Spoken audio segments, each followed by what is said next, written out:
আপু দুলাভাই আইছে। দুলাভাই কি? আরে আসো না, এখনো বিয়েই হয় না, এখন দুলাভাই। আরে আসো। হ্যাঁ, এইটা মাত্র? আরে না আপু, এইটা পাত্র। খবর খবর খবর। মাশাআল্লাহ, আমার ছেলে পছন্দ হয়েছে। ছোট মানুষ, বাচ্চা মানুষ তো বুঝতে পারে নাই। বলছি যে মেয়ে আমাদের পছন্দ হয়েছে, আলহামদুলিল্লাহ। খুব একটা দেরি করতে চাইতেছি না, কারণ ছেলে মাত্র 2 মাসের ছুটি নিয়ে আসছে, একদিনও নষ্ট করতে চায় না সময়। ছেলেও আমাদের অনেক পছন্দ হয়েছে। মনি, তোমার পড়াশোনা? No problem. ছেলে পক্ষ মেয়ে পক্ষ যেহেতু দুজনের পছন্দ করছে, আর পড়াশোনায় না যায়, দুটো দ্রুত ঠিক করে দেবে। আলহামদুলিল্লাহ।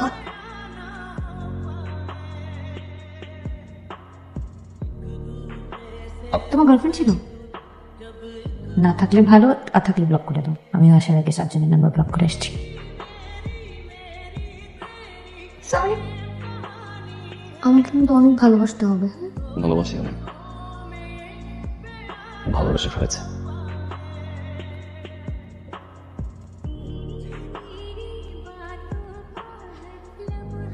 কত করে ভুট্টা? মামা 35 টাকা। তিনটা দাও।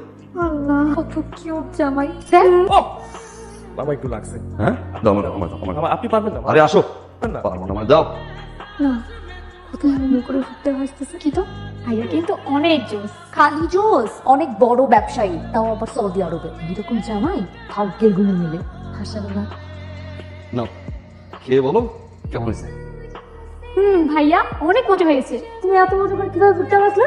যে বিষয় 5 বছর ধরে বাজি। 5 বছর? 5 বছর ধরে ভাজি মানে? ভুট্টার ব্যবসা আমার সাথে হবে। ভাইয়া বিদেশে ভুট্টা বেচেন? অনেক বড় ব্যবসায়ী। ভাবি, মনিও দেখতেছি না, মনি কই? মামা এলো, মামা লাগে বাপের বাড়িতে গেল। যাওয়ার সময় দেখলাম কানতে কানতে যাইতেছে, একটু কইয়াও গেল না। কানতে কানতে বাপের বাড়ি গেছে। এই, আমার আবার রান্না আছে। আমার জামাই ভুট্টা বেচে। ভুট্টা বেতে, ভুট্টা বেতে। মনি জামাই ভুট্টা বেচে? কোন কি কানে ভুট্টা দিয়ে রাখছো? হুলাই কইতাছে যে ভুট্টা। তোমাদের জামাই তুমি আমাকে ভুট্টা বেচে, ভুট্টা বেচে। কত স্বপ্ন ছিল আমার, বিদেশে একটা ছেলের সাথে বিয়ে করে আমি দেশ বিদেশ ঘুরে বেড়াবো। এমন একটা ছেলেরা বিয়ে করতে যে নিজে তো সারাদিন ভুট্টা বেচে ঘুর পাই না, আমার নিয়ে কেমনে ঘুরবে? আমার জীবনটা শেষ হয়ে গেছে বাবা। সকাল থেকে আমাকে মিষ্টা মাধ্যমে ফোন করছে, আমি ওদের কাছে কি মুখ দেখাবো? আমার মান সম্মান সব কিছু গেছে। আপনি অনেক মামাই মিলল ইচ্ছা করে আমার এই ছেলের কাছে বিয়ে দিয়েছেন, তাই না? ভুট্টা বেচে একটা ছেলে আমি বারবার পরীক্ষা ফেল করতে থেকে আপনি আমার সাথে প্রতিশোধ দিয়েছেন। আমার জীবন, আমার বিয়ে, সমাধানটাও আমিই করবো। শোনো আব্বা, সাপ সাপ তোমার একটা কথা বলছি, আমি এই ছেলের সাথে আর সংসার করব না। দরকার পড়লে আমি আত্মহত্যা করবো। বিদেশ যাবেন মানে? হ, আম্মাই মারা গেল, মাটি যেতে পারি নাই। আব্বার শরীরটা ভালো না।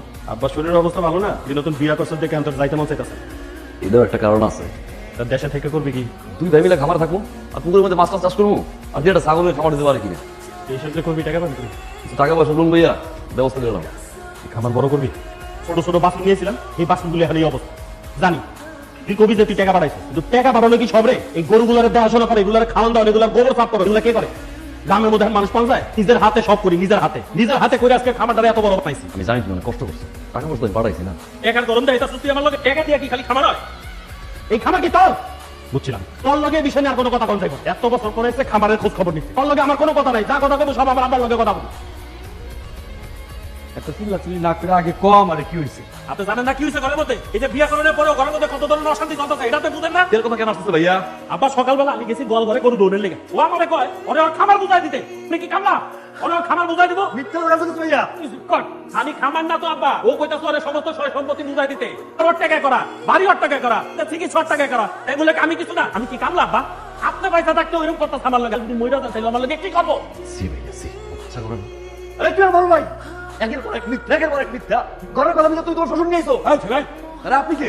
কোথায় আসছেন আপনি? কই ছিলেন? তোর বড় ভাই বিয়ে দিছি, বাইরে এতগুলো কাজ আপনি ছিলেন, একবার বাইতে পারে কোথায় আসছেন? আপনি ভাগাভাগি করবেন না, আপনি কে? আমার শ্বশুরের নিয়ে 1 টাকা বলবি, তার বাইরে বলবি না। বলো ভাইয়া। হ্যাঁ, আরে কই কালা টিকার কি হয়েছে ভাই সাহেব? আমার লোকের কি কাজ করতেন? বাচ্চাই করতেন আপনার ছেলে ওই তোদের চিটে এনে তো বলে ব্যবসা চলে। তাও বলে নাই এও তো বুঝতার ব্যবসা চলে তোর ব্যবসা কি এত বড় ব্যবসা হয় ঘটকের কাছে আমার ছেলের বায়োডাটা সবকিছু দেওয়া আছে আপনার তো জানার কথা নতুন করে জানার কি আছে তাছাড়া মেয়ে দেখার দিন তো অনেক কথা বলতে চাইছিলাম আমরা তাই না আপনি তো কোনো কথা শুনতে চান নাই এত প্রচার করেন কেন এই বাটপার আমার মেয়ে সব সব বলে দিতে ওই ছেলের সাথে সংসার চলবে না এখন এত কি কথা বলতেছেন চলুন গুলো ভাই থানায় যাই থানায় যান নতুন দিন না ও চল ও সংসারটা অশান্তিতে হয়েছে কেন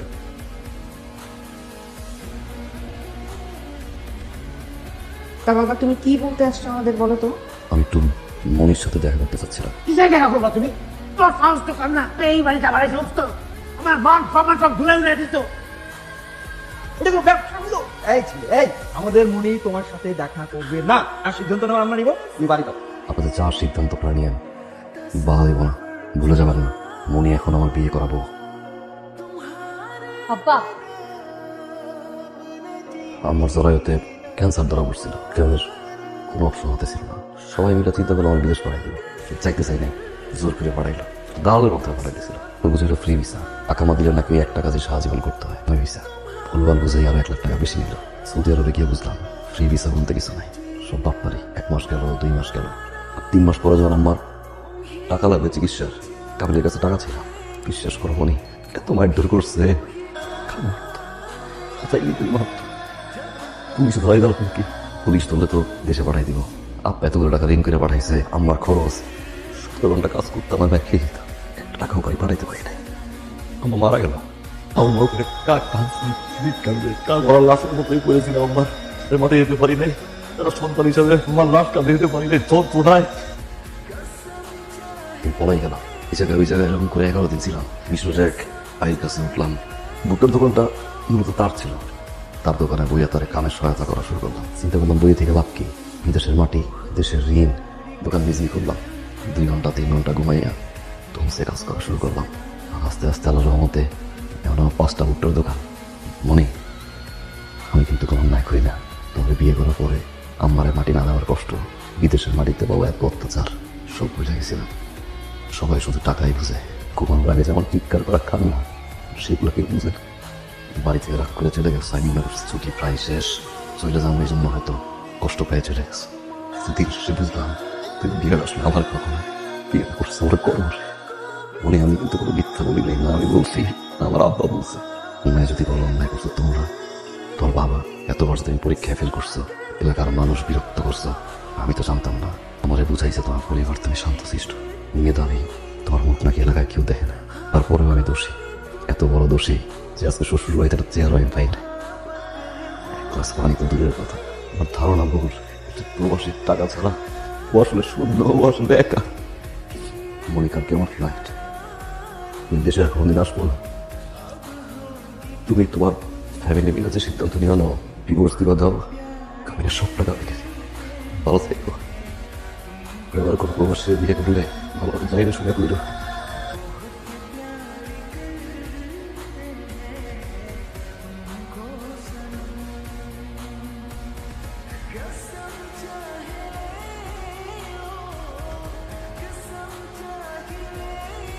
ভাই তোমার তো ডেট হচ্ছে 11 তারিখ আগের মাসের তুমি 27 তারিখ টিকিট কাটলাম কাপিল অসুস্থ তো ওটার কাছে থাকছি আদর করে যত্ন করে বিনোদের সময় পাশ থাকতে হয় না ভাই তুমি ভালো আছো তো ভালো আছি সত্যি করে কত আব্বা কি চাস কি চাস তুই ঘরটা অশান্তিতে ভরে দিয়ে তোর শান্তি হয় নাই তোর শ্বশুর এই বাড়ির উপরে এসে আমার অপমান অপদস্থ করে গ্রামের মধ্যে আমার মান সম্মান ডুবাই দিয়ে গেছে এত শান্তি হয় নাই ওর আপন ভাই তার বউ নিয়ে শ্বশুর বাড়ি চলে গেছে তাতে তোর শান্তি হয় নাই আর কি চাস দেশে থাকবো দেশে থাকবো কি যোগ্যতা আছে তো যা তুই থাকলে আমার কোনো শান্তি নাই বিদেশ চলে যা যাই আমার শান্তি দে 27 তারিখে আমার ফ্লাইট আব্বা পাসপোর্টের ব্যাগের টিকিটটা রেখে দিয়ে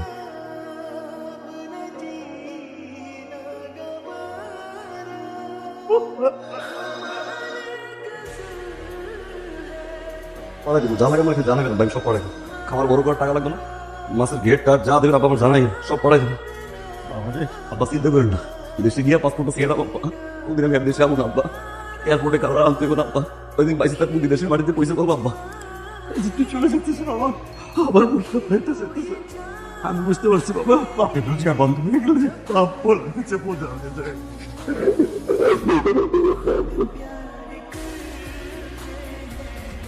মামুন, আমার কাছ থেকে বিদায় নিয়ে যাবো না? আমি জানি আমি ভুল করছি, আমার মাফ করবে না? আর যাই হোক, আমি তো এখনো তোমার বিয়ে করবো।